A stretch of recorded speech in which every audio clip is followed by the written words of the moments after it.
Hello, this is Dr. Ali Mugebel. Today we'll cover wideband multipath channel models. We'll focus on wideband channels. Some slides are adapted from Professor Henk and Professor Andrea Gold Smith. So we ask ourselves a question: is the symbol duration much greater than the delay spread? And the answer now is no, which means we're going to have wideband communication. In our case, the delay spread is expected to be in the order of t symbol duration or greater, which result in wideband communication, which is usually frequency selective or dispersive channel. This will take us into the more general form where we have t and tau. The channel is time varying. Not only that, we are also considering the correlation, the relation between different delays, taus. So that makes things a little bit complicated. Wideband and time varying will result in the general form. Here is outlines of what we want to cover. Time varying impulse response and convolution, autocorrelation function, ACF for 2D signal, simplified wideband fading models, tap delay line models satisfying wide sensationality and correlated scattering, generalized wideband channels, generating wideband channels, and then we go into autocorrelation function and the Fourier transforms. We have 4 of them. We'll look at some special cases. Finally, we'll conclude with summary of main points and we'll focus on the difference between the channel and communication signals requirement. So let's take it from there. Time varying impulse response. Recall that we made the general form for the time varying impulse response to be function of tau and t.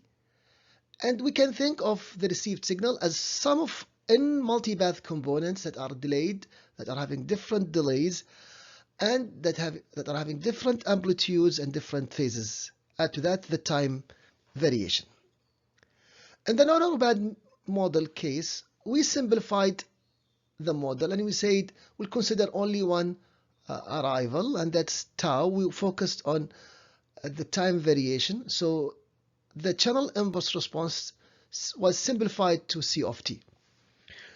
We then thought about how to generate these parameters using Rayleigh. The amplitude would be Rayleigh or Rayleigh in case of dominant line of sight. And we have represented the time variation, the time variability, using Jake's spectrum or Jake's model. We have simplified the analysis by looking at wide sense-stationary assumption.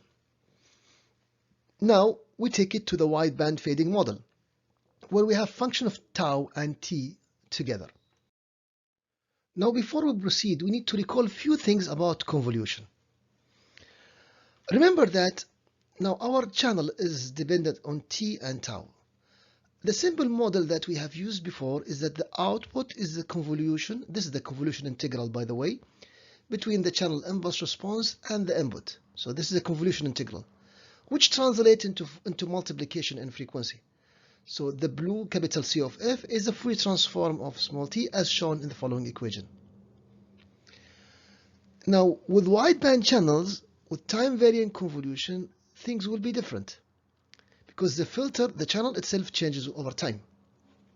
So one time the response could be at T1 is this, at T2 is different, at T3 is different. This is just a response in general.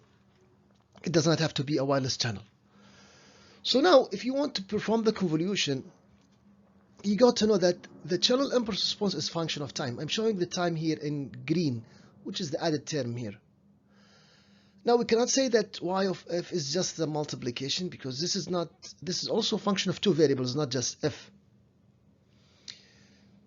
So now we can find the Fourier transform for a given certain time, and that will mean that the output will equal to the product at a given instant of time. So if we assume that, for example, that the input signal is the carrier for a given frequency, the output will be the input signal multiplied by the transfer function, but at that specific instant of time, because the channel itself is changing with time. If you need to review a little bit about graphical convolution, how to perform convolution, I advise you to visit my other video about graphical convolution. You can Google or search YouTube for Muqabil, M-U-Q-A-I-B-A-L, and graphical convolution. And just to recall that you need to know how to perform graphical convolution. At least we can have a little bit of video here that we can run, and you show that the input signal is this is the response of the channel, and then this is going to be the output, which is the graphical convolution between the two. For more details, you're advised to visit the video.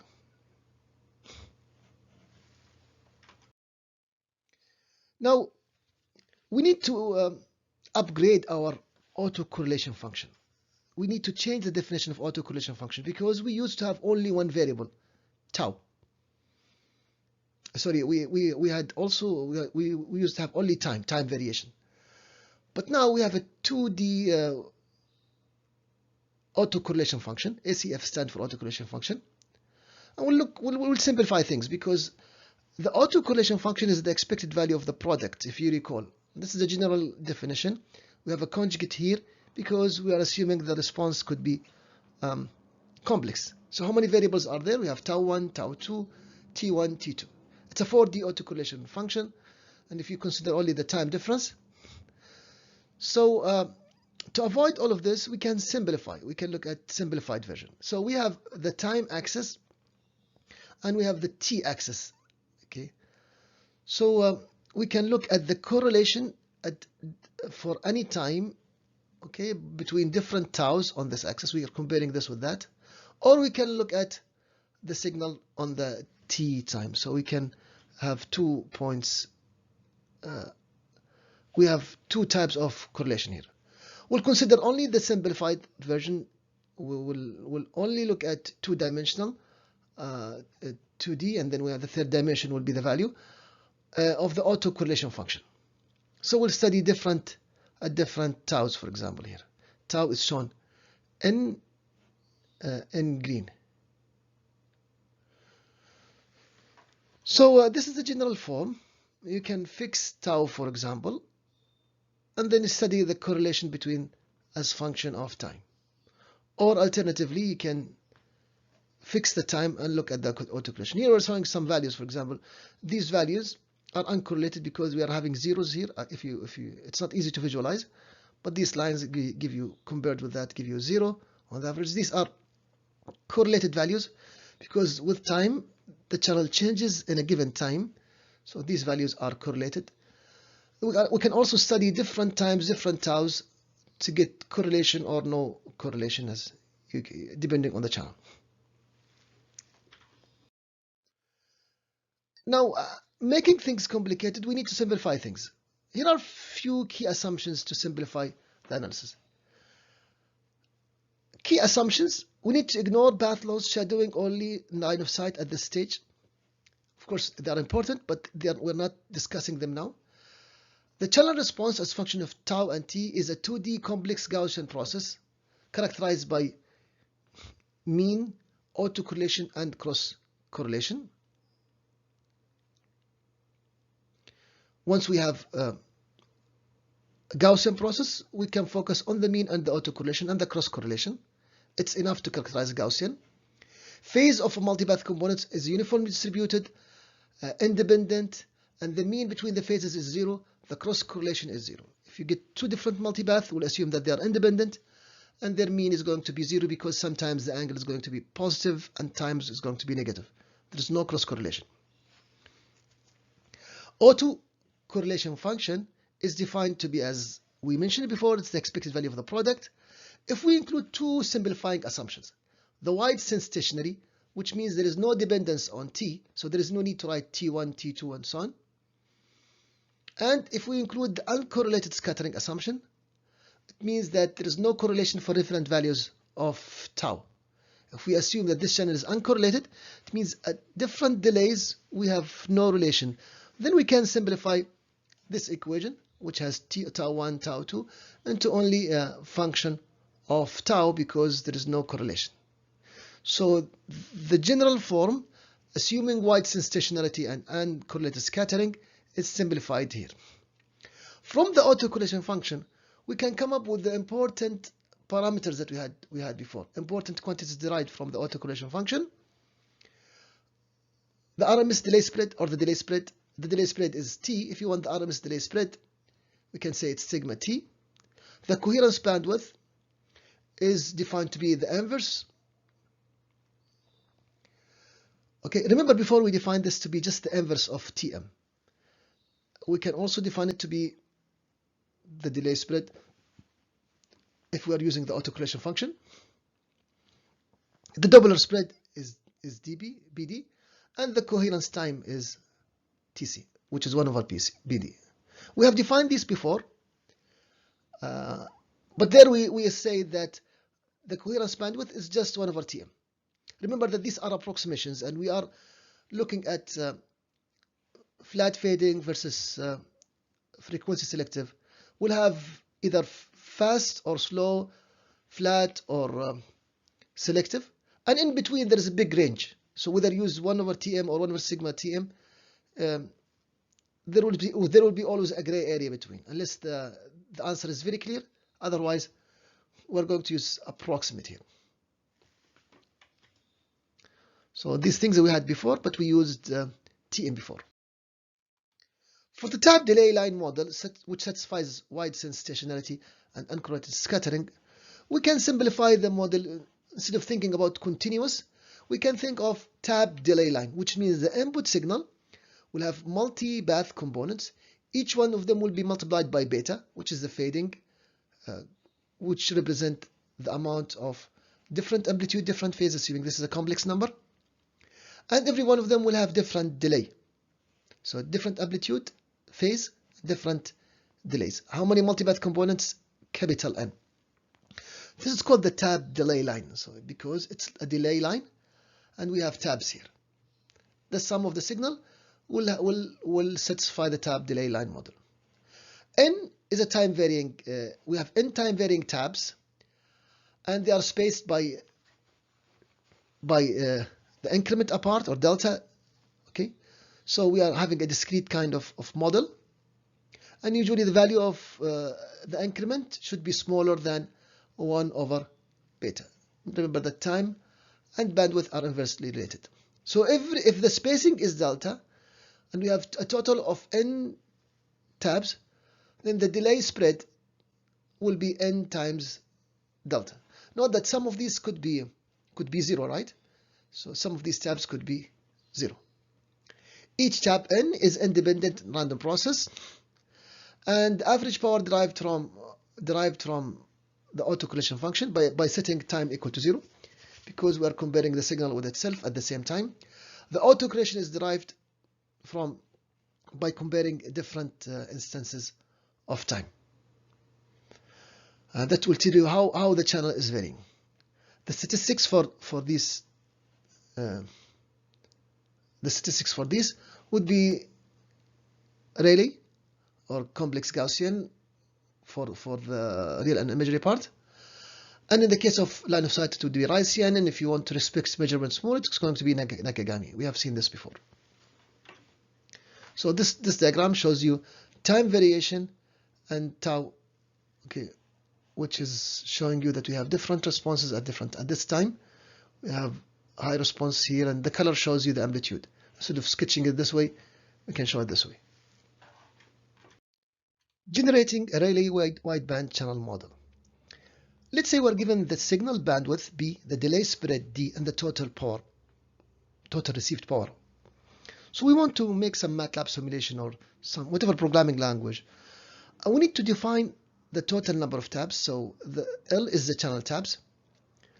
The spacing, or how far apart the tabs are, is 1 over 2b. So the more bandwidth you have, it means you have higher resolution, which is less spacing. So no wonder the spacing is inversely related to the bandwidth. And of course, the total number of tabs required will be the delay spread times the spacing. So will be d times 2b, or d divided by 1 over 2b, which will give you the product here.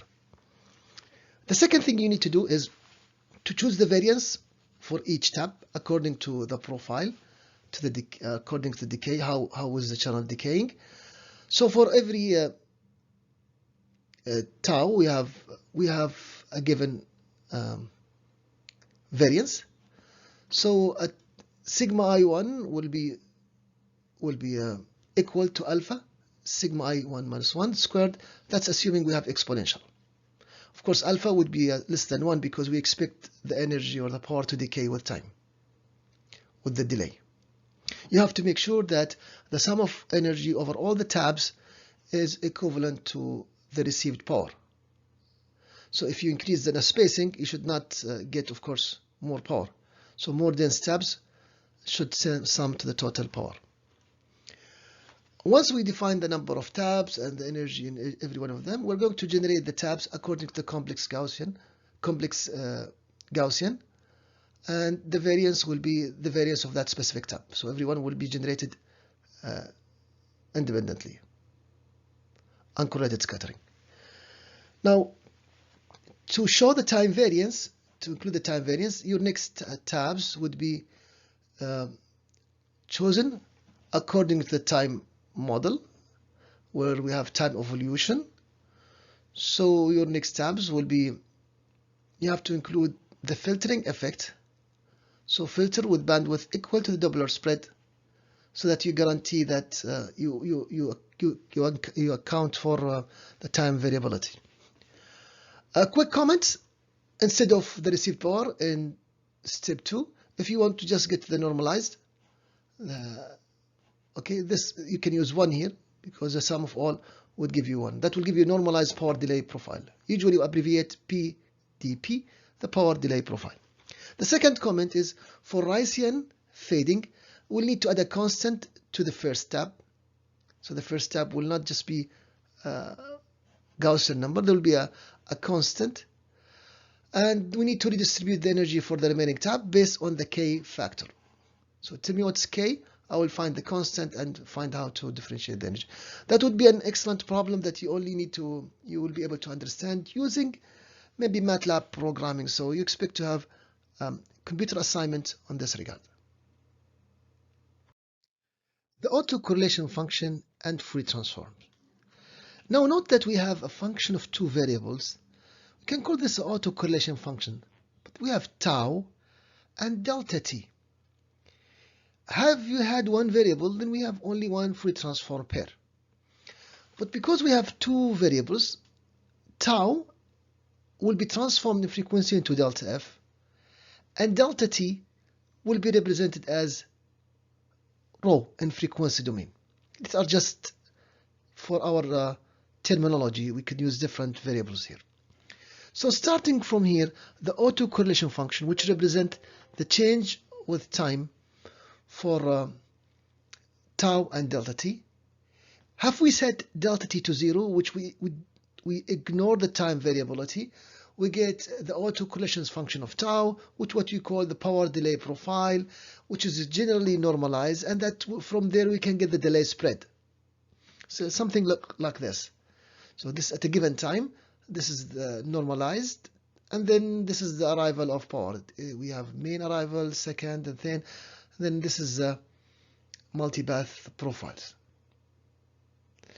If we do the Fourier transform, we can take Fourier transform with respect to tau, okay, and then tau become delta f.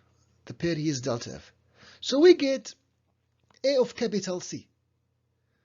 It's still, if you want to call it autocorrelation, we have changed only one variable. The other variable remains as delta t. So that will give you, you can study how the spectrum delta f changes as function of time.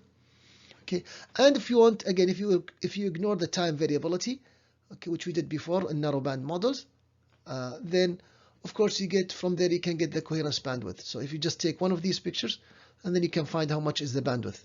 You can get the coherence bandwidth. It will be a function of delta f. So also we have, if you set delta f to 0, you'll get delta t, from which you can find the coherence time. So also then we can have all possible Fourier transform pairs. We can change one variable at a time. So we can also get what we call the Doppler power spectrum. Okay, the Doppler spread, now we have from here to here we have two Fourier transforms, 1 and 2. Okay, one with respect to tau, one with respect to delta t. So we have function of delta f and rho. Again, going back, we can have two paths. So in general, we have 4 different functions from which we can have different representation. The general one is to have time, time, or frequency, frequency. You can have time, frequency, or frequency, time, as you like. It is a bit maybe confusing to go every single one of them, but you got the idea. For example, the function of tau and rho is going to be called the scattering function, and you can it shows you the impact of changing the frequency and how the delay spread changes with the different frequencies. Okay, so it requires some, as I said, spending some time then thinking about the variables and for what can be drawn from each one of them. We're just touching on that. Now, as an exercise, I'd like you to try your best to find out what can be written here, what are the missing functions, and what is the information that you can draw from every one of them. I advise you to read the book, Andrea Gold Smith, for that part. So the delay spread, we have defined this before, but now we can take it from this autocorrelation function by setting delta t equal to 0. That's we're not studying the time variability, and then we can get that the expected value of how the energy is being distributed.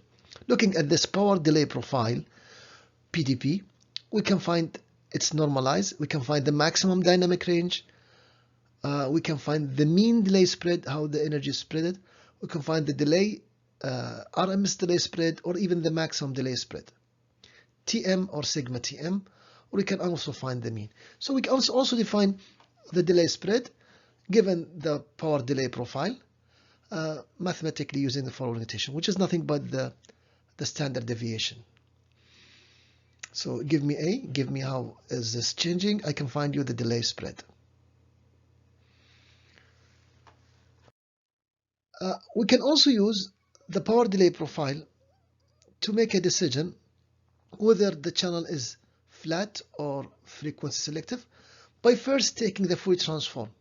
So if you take the Fourier transform, we will get as function of delta f, that's ignoring delta t, and then we can compare the signal bandwidth with the channel bandwidth, and then we can of course say whether they are frequency selective or flat. For example, this is a channel.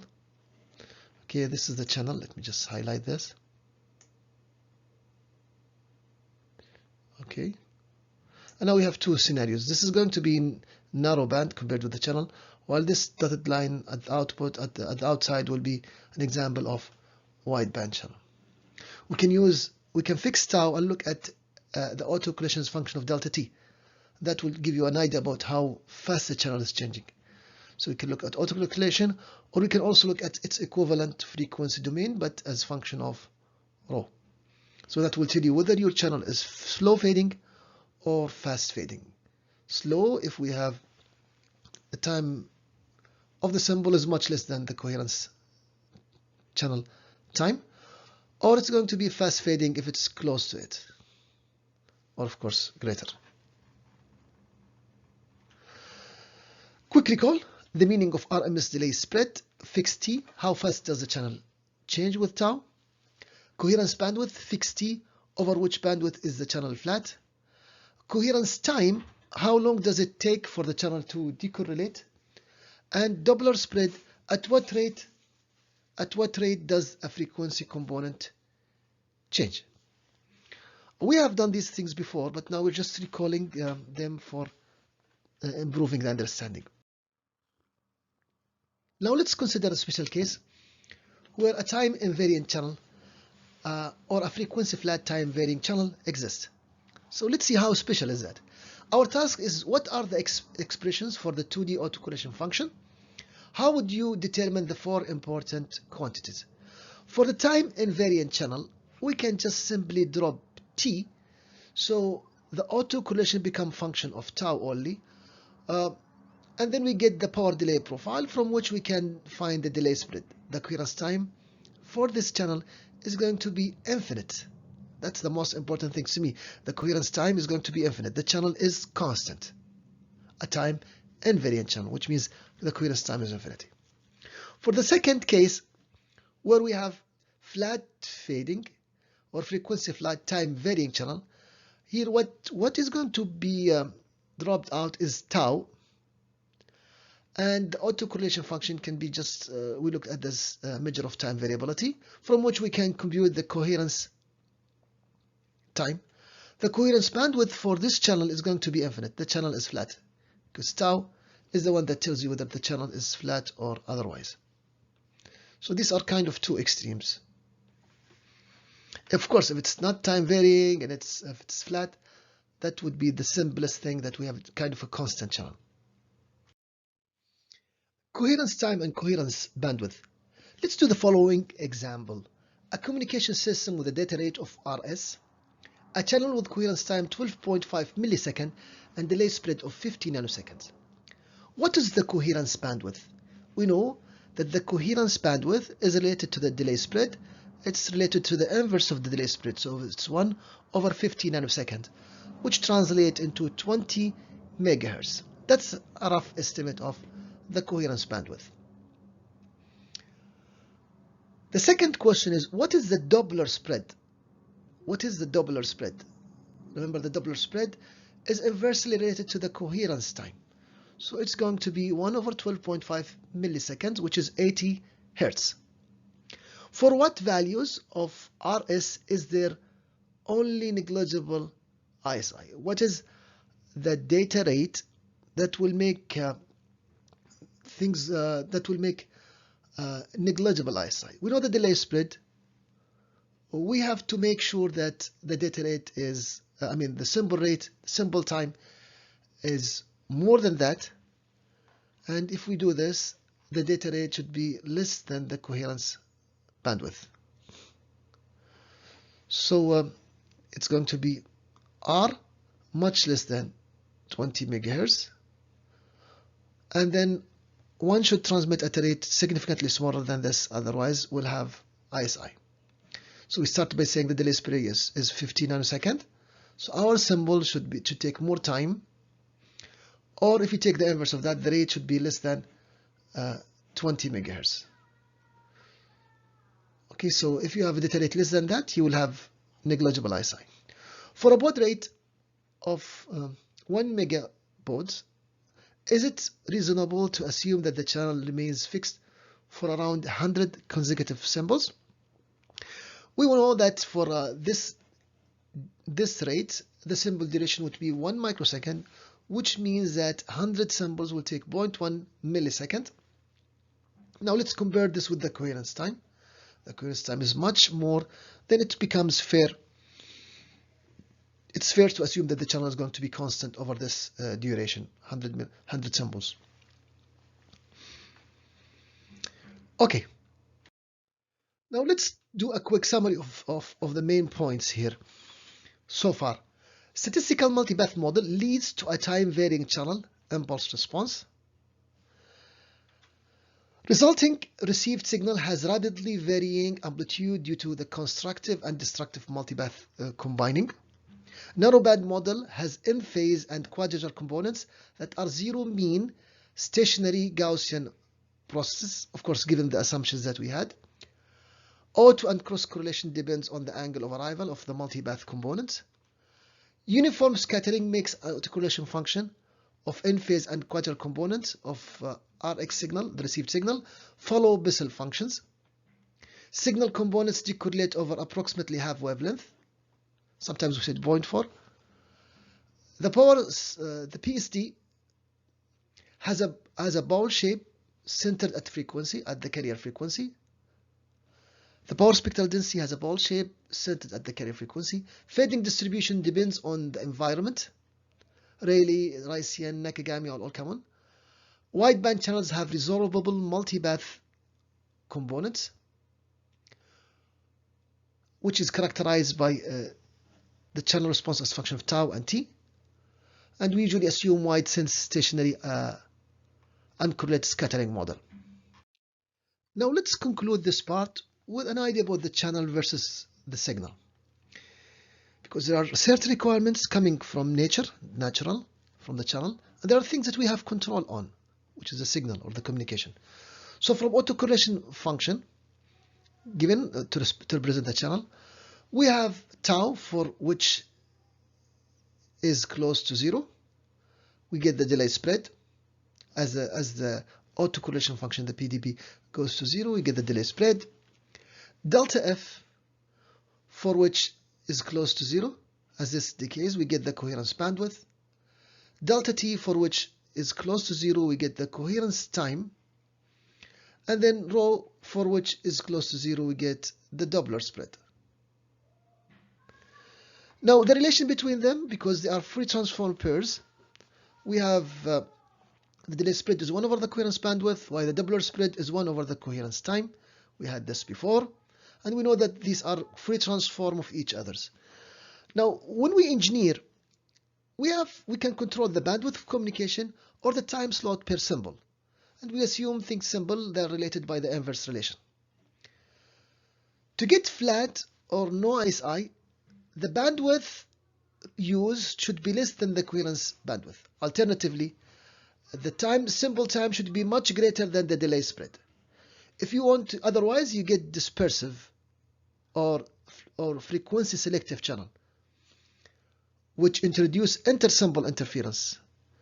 Of course, this is the opposite condition. The second thing, we would like to get a slow fading or fast fading. Of course, we usually would love to have slow fading. But you're going to get fast, which means each symbol will get different channel. If your symbol duration is comparable with the coherence time or greater, that's saying that B is on the order of the Doppler spread. If that's not the case, you get slow fading. Many symbols can be sent over the same channel. That's when your symbol duration is much less than the coherence time. Alternatively, the bandwidth is much greater than the delay spread, the Doppler spread. With that, we have summarized what we have done in this chapter. You can read more about the topic, but we have done good enough, and we'll move on with the next topic. Thank you for being good listeners.